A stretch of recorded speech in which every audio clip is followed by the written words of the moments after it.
Assalamu alaykum hörmətli kuzatuvchilarimiz, Bağat Aka Avtosavdo kanalına abunəçilər. Əziz yurttaşlar, bugün 1 dekabr 2025-ci il. Növbətdəki savdamız, gecki savdamız Nexia 1'imiz oldu. 2005-ci ildə işləb çıxarılan metan qaz yumşaq bolular qoyulğan tayar halətdəki maşınımızı Xankadan gələn Muhammed Ali ağamıza nağd pula 45 milyon sona verdik ağa. Razımız savdamız? Razımız. Zor. Next olsa? İşleriniz var, zor. Geleverəsilər. Bağat Avtosavdo. Aka Avtosavdo'da. Şöyleyken. Bildik yine. Sağ olasın. Toylarda yaxşı gülədə minərik. İlahim, buraya basın. Bizi Türkiye olub olardı. Dostlar, küzətəmiz satqan maşınımız 2005-ci ildə işləb çıxarılan Sakadiski yumşaq bolular qoyulan, çifol polikinədin qoyulan tayar halətdəki maşınımızı nağd pula 45 milyon soma Xankadan gələn ağamıza verdik. İşlər üstündə savda oldu.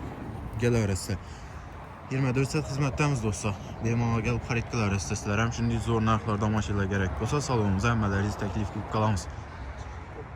Satıladan maşınlarız bosa məkkəlişlər istəfsə qılıb qalamız gəlişsək, naxalamız gəlişməsək, satıb bərk variant arqalı savdaqlarımız gəlsəyizlər, meşləri salonumuzdan bitədir. Rəhmət.